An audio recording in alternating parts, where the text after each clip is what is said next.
Hello प्यारे बच्चों, आज हम कक्षा 8 क्लास 8 भाषा भारती हिंदी विशिष्ट के अभ्यास प्रश्न पत्र को सॉल्व करेंगे, जो कि आपके बुक के पीछे दिया हुआ है, पेज नंबर 198 पर सैंपल पेपर। पहला है, सही विकल्प चयन कर लिखिए। आ महेश्वर नगरी नदी के तट पर है।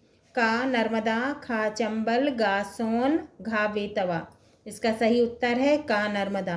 आ सिकंदर की छाती दहलती थी। ऑप्शन है का हिंदुस्तान की तलवार से।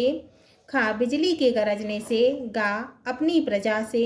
घा गीत संगीत से। तो सही उत्तर है का हिंदुस्तान की तलवार से। ई खेड़ा सत्याग्रह नाम पड़ा। का ऑप्शन अंग्रेजों के विरुद्ध बखेड़ा करने से। खा खेड़ा के किसानों के लगान के कारण। गा अंग्रेजों को खड़ा करने। घा अन्याय के विरोध में। इसका सही उत्तर है खा खेड़ा के किसानों के लगान के कारण।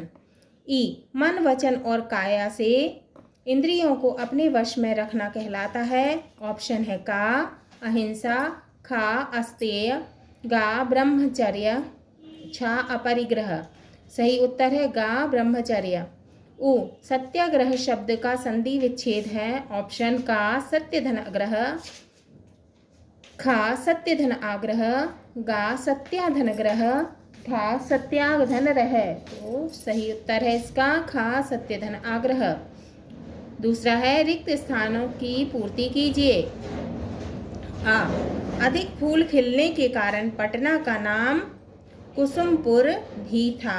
रिक्त स्थान में आएगा कुसुमपुर। आ मुंडा जनजाति में सिंह का अर्थ है। रिक्त स्थान में आएगा सूर्य।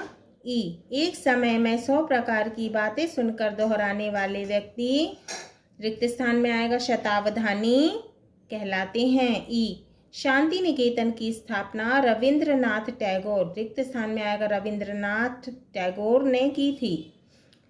उ गुप्त वंश भारतीय इतिहास में, रिक्त स्थान में आएगा स्वर्ण युग के नाम से विख्यात है। रिक्त स्थान में आएगा स्वर्ण युग।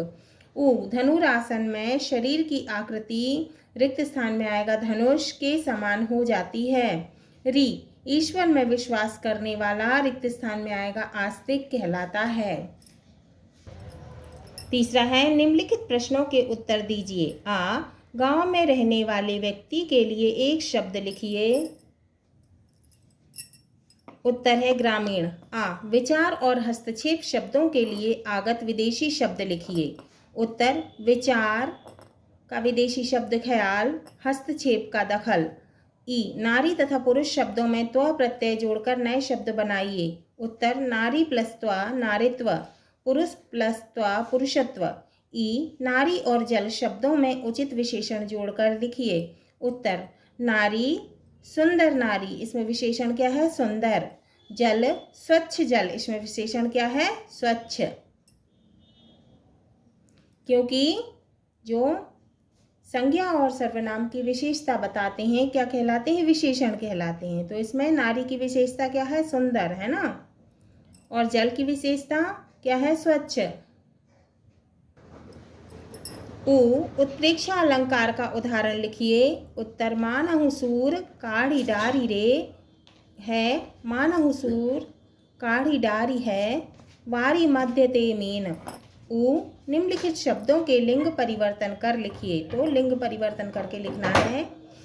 उत्तर पंडित क्या होगा पंडिताइन, आत्मज क्या होगा आत्मजा, तरुण तरुणी क्या होगा तरुण, पत्नी क्या होगा पति। ए जुगुप्सा किस रस का स्थायी भाव है। उत्तर है विभत्स रस। आई मोहन जाएगा, इस संबोधन से यदि वाक्य प्रश्नवाचक बन जाए तो इस आरोह अवरोह को क्या कहेंगे। पहला बलाघात, दूसरा अनुतान, तीसरा मात्रा संतुलन। तो क्या होगा ये इसका सही उत्तर दूसरा अनुतान। चौथा है, निम्नलिखित प्रश्नों के उत्तर 3 से 5 वाक्यों में दीजिए। आ जब बहू ने दर्पण देखा तो वह व्याकुल क्यों हो गई। उसके अनुभव अपने शब्दों में लिखिए। उत्तर जब बीरबल की पत्नी कामकाज से निवृत्त हो गई तो उसने सोचा कि वह अब देखेगी कि उसका पति उसके लिए शहर से क्या वस्तु लाया है। उस बहू ने संदूक खोला तो दर्पण देखा। उसमें झांकते ही उसे अपनी आकृति दिखाई दी। आकृति देखकर उसे लगा कि उसका पति अपने लिए एक सुंदर सी पत्नी लेकर आया है, जो उसी तरह सजी धजी है और एक जादू में छिपाकर रख ली है। उसने अपनी सास को जोर से चिल्लाकर कहा, अम्मा देखो, ये शहर से सौतन ले आए। बॉम्बे नेचुरल हिस्ट्री सोसाइटी में सालिम को कैसे अनुभव हुए? उत्तर, बॉम्बे नेचुरल हिस्ट्री सोसाइटी में सालिम अली ने पक्षियों के शरीरों में भूसा भरकर रखे गए तरह तरह के पक्षियों को देखा। वह अचंभे में रह गया। अचंभे में आश्चर्य में। श्री मिलार्ड ने किसी भी भारतीय वयस्क को इतने उत्साह से भरा नहीं देखा जो पक्षियों के बारे में जानना चाहता हो। उसने सीखना शुरू कर दिया कि पक्षियों को किस तरह पहचाना जाता है। साथ ही उसने यह भी सीख लिया कि मरे हुए पक्षी के शरीर में भूसा भरकर किस तरह सुरक्षित रखा जा सकता है। संगीत का सामाजिक महत्व कब और क्यों बढ़ जाता है? उत्तर, संगीत की महिमा अनंत है। संगीत की शास्त्रीयता जहाँ साधना को महत्व देती है, वहीं उसकी मधुरता माने मिठास आत्मिक शांति और जीवन जीने की उमंग उत्पन्न करती है। संगीत में पगे गीतों को सुनकर जहाँ आदमी थिरक उठता है नाच उठता है, वहीं करुणा में डूबकर आंसू बहाने पर विवश मजबूर हो जाता है। संगीत जब जनसाधारण को प्रभावित करने लगता है, तब उसका सामाजिक महत्व बढ़ जाता है। कारकों के चिन्ह परसर्ग कौन कौन से हैं? उत्तर, कारक और विभक्ति चिन्ह। पहला है कर्ता कारक, उसका विभक्ति चिन्ह है ने। दूसरा है कर्म कारक, उसका विभक्ति चिन्ह है को। तीसरा है करण कारक, उसका विभक्ति चिन्ह है से के द्वारा। चौथा है संप्रदान कारक, उसका विभक्ति चिन्ह है को के लिए। पांचवा है अपादान कारक, उसका विभक्ति चिन्ह है से। छठवा है संबंध कारक, उसका विभक्ति चिन्ह है का की के। सातवां है अधिकरण कारक, उसका विभक्ति चिन्ह है मैं पर। आठवां है संबोधन कारक, उसका विभक्ति चिन्ह है हे अरे।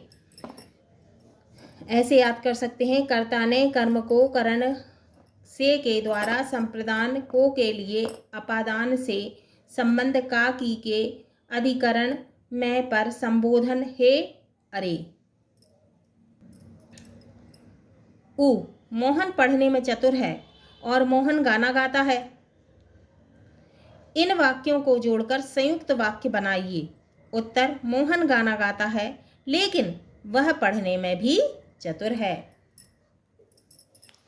पाषाण युग का मानव किस प्रकार का जीवन जीता था?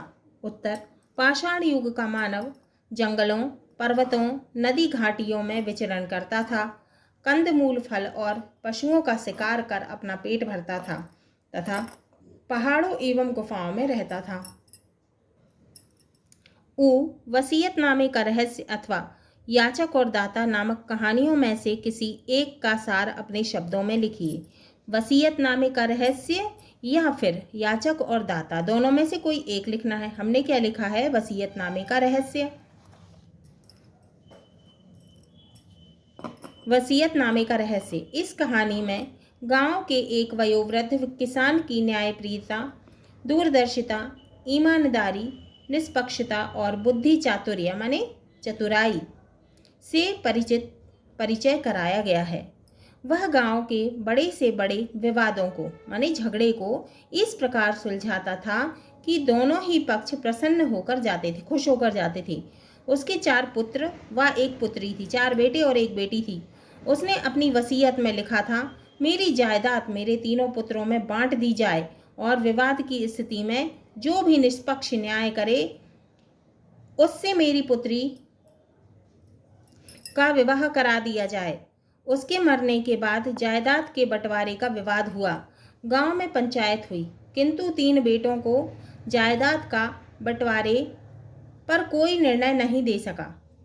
आखिर न्याय के लिए 4 बेटे और बेटी राजा के पास पहुंचे। वहां राजा ने 4 भाइयों को एक कमरे में बंद करके एक एक भाई को बाहर लाकर कहा कि तुम यह तलवार ले लो और अपने तीनों भाइयों का कत्ल कर दो। इससे सारी जायदाद तुम्हारी हो जाएगी और मैं अपनी सुंदर बहन की शादी भी तुमसे करवा दूंगा। इस पर बड़े तीनों भाई तैयार नहीं हुए, लेकिन छोटा भाई राजी हो गया। राजा ने उसको जेल में डाल दिया और जायदाद के 3 हिस्से हुए और तीनों भाइयों को बांट दिया गया। इस प्रकार राजा ने निष्पक्ष न्याय किया और बेटी की शादी राजा के साथ हो गई। आई, प्राणायाम के लाभ बताइए। उत्तर, प्राणायाम के लाभ। पहला है गले से संबंधित रोग दूर होते हैं। दूसरा, थायराइड संबंधी बीमारियां ठीक होती हैं। तीसरा, मानसिक शांति मिलती है। चौथा, स्मृति बढ़ाने में सहायक है। पांचवा, स्वर ठीक होता है एवं मधुर होता है, माने मीठा होता है। मधुर माने मीठा है ना।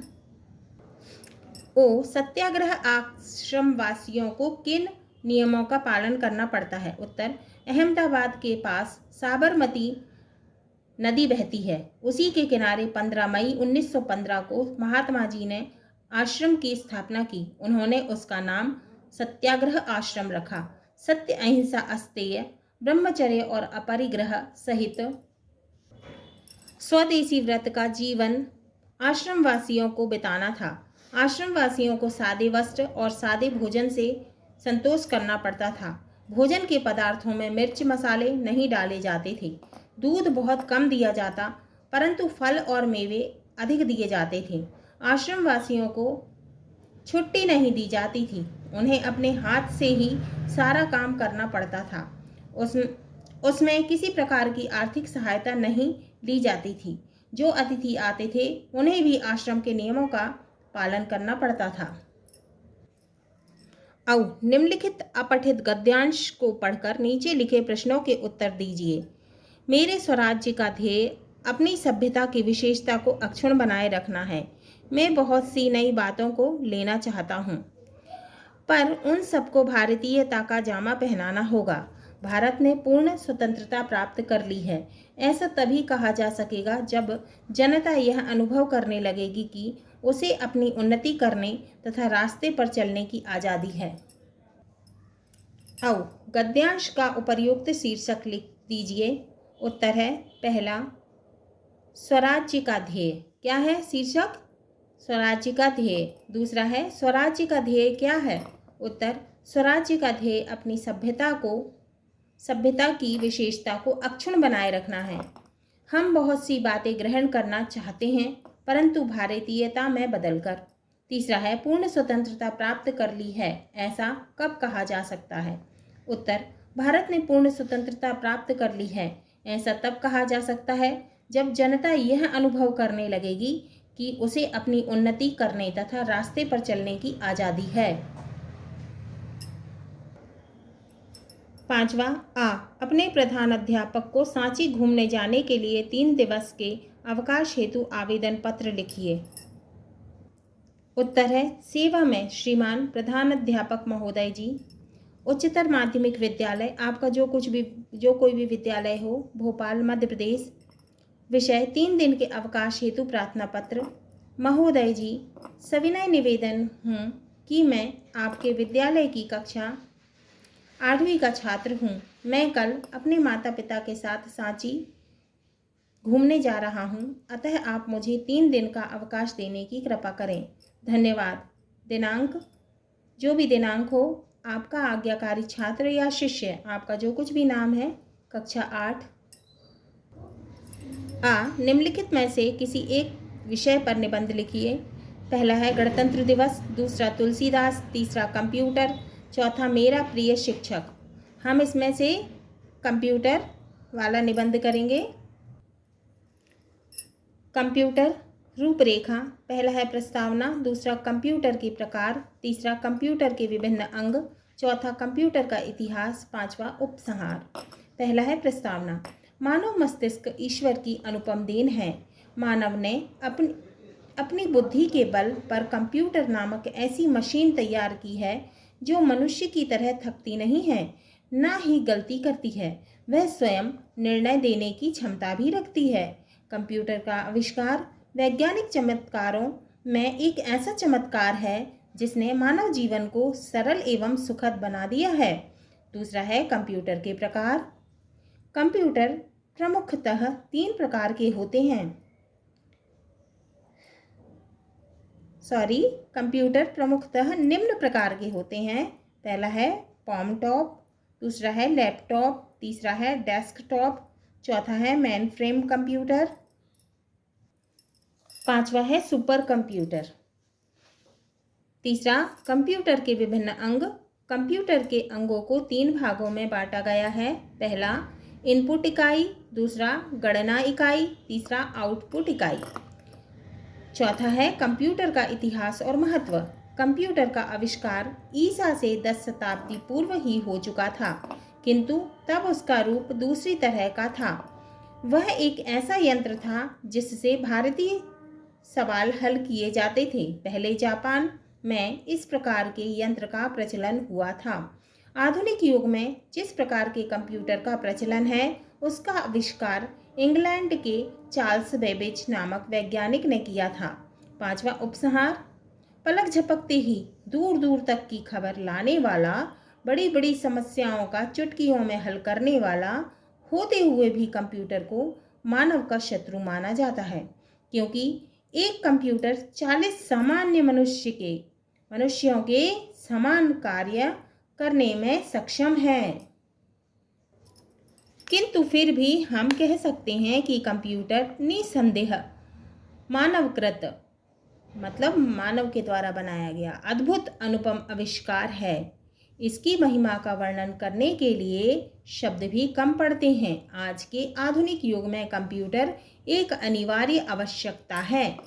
पॉम टॉप, यह आकार में बहुत ही छोटा कंप्यूटर है जिसे हथेली पर रखकर उपयोग किया जा सकता है या जाता है। इसमें इनपुट ध्वनि के रूप में भी किया जाता है। गांधी जी ने फिनिक्स आश्रम की स्थापना क्यों की? उत्तर, इंडियन ओपिनियन पत्र में लेखों का हेनरी पोलक पर बड़ा प्रभाव पड़ा। वे गांधी जी के भक्त हो गए। गांधी जी रहते तो थे जोहान्सबर्ग में, पर उनका पत्र इंडियन ओपिनियन छपता था डरबन में। एक दिन जब वे जोहान्सबर्ग में से डरबन जाने लगे तो पोलक उन्हें स्टेशन छोड़ने गए और गाड़ी में पढ़ने के लिए उन्हें रस्किन की अनटू दिस लास्ट पुस्तक दी। गांधी जी ने 24 घंटे की यात्रा में सारी पुस्तक पढ़ डाली। उसका मन पर बड़ा प्रभाव पड़ा। उन्होंने लिखा है, इस पुस्तक ने मेरे जीवन में क्रांति पैदा कर दी। उन्होंने इसे जीवन निर्माणकारी की रचना कहा। सर्वोदय के नाम से उन्होंने गुजराती में अनुवाद किया। पुस्तक में शरीर, श्रम और हाथ से काम करने का गौरव प्रतिपादित किया गया है। पुस्तक के सिद्धांतों को कार्य रूप परिणत करने के लिए वे तुरंत उद्यत हो गए और उन्होंने डरबन में 100 एकड़ भूमि खरीदी और उसमें फिनिक्स आश्रम की स्थापना की। छठवा है निम्नलिखित पद्यांशों में से किसी एक की सप्रसंग व्याख्या कीजिए। ना इसका अर्थ हम पुरुषत्व का बलिदान कर देंगे, ना इसका अर्थ हम नारीत्व का अपमान सह लेंगे। रहे इंसान चुप कैसे कि चरणाघात सहकर जब उमड़ उठती धरा पर धूल जो लाचार सोई है। अथवा पकड़वारी की धार झूलता है मेरा मन, आओ रे सब मुझे घेर कर गाओ सावन।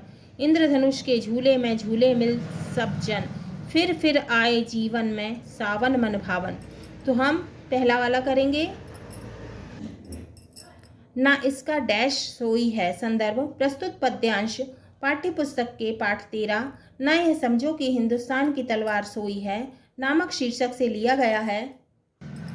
इसके रचयिता राम कुमार चतुर्वेदी चंचल जी हैं। प्रसंग, प्रस्तुत पद्यांश में कवि ने यह बताया है कि भारत देश ने दुनिया को शांति व अहिंसा का पाठ पढ़ाया है। इसका मतलब यह नहीं कि हम कमज़ोर हैं। व्याख्या, प्रस्तुत पद्यांश में कवि कहते हैं, सारे विश्व में अहिंसा का ज्ञान भी हमने फैलाया है। इस शांति प्रिय व अहिंसावाद का अर्थ यह नहीं है कि नारी जाति पर अत्याचार को सह लेंगे। कोई इंसान अत्याचार को सहकर कैसे चुप रह सकता है? जैसे चरणाघात को सहकर धरती की धूल भी तो अभी तक शांत सोई हुई थी।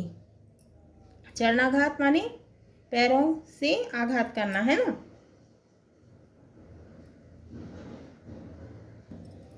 शत्रु की आंखों में पड़कर उसे लाचार बना देती है, तो भला हम कैसे चरणाघात को सह सकते हैं। हमारे शांत होने का अर्थ यह नहीं है कि हिंदुस्तान की तलवार सो गई है। निम्नलिखित गद्यांशों में से किसी एक की संदर्भ सहित व्याख्या कीजिए। ऋषि मुनियों और साधकों की हजारों वर्ष की तपस्या एवं परिश्रम का प्रतिफल है संगीत। कहा जाता है कि जिस समाज में कला का स्थान नहीं होता वह समाज भी प्राणहीन हो जाता है। अथवा चांद आता है तो चांदी जैसी चमक उठती है, सूरज आता है तो उस जैसी ही तप उठती है। तो दोनों में से कोई एक करना है। हम ये वाला करेंगे, नीचे वाला। चांद आता है डैश उठती है। संदर्भ प्रस्तुत गद्यांश पाठ्य पुस्तक के भेड़ाघाट नामक शीर्षक से लिया गया है। इसके लेखक श्री पंडित माखनलाल चतुर्वेदी हैं। प्रसंग प्रस्तुत गद्यांश में लेखक ने भेड़ाघाट की विशाल संगमरमर की चट्टानों का वर्णन किया है। व्याख्या इस गद्यांश में लेखक ने भेड़ाघाट में स्थित विशाल संगमरमर की चट्टानों का वर्णन करते हुए कहा है कि यह संगमरमर की चट्टानें रात को चांद की रोशनी में चांदी जैसी चमकती है। दिन में जब सूर्य चमकता है तो यह भी उसके साथ तप उठती है। हाँ तो बच्चों, ये हमारा अभ्यास प्रश्न पत्र पूर्ण हुआ।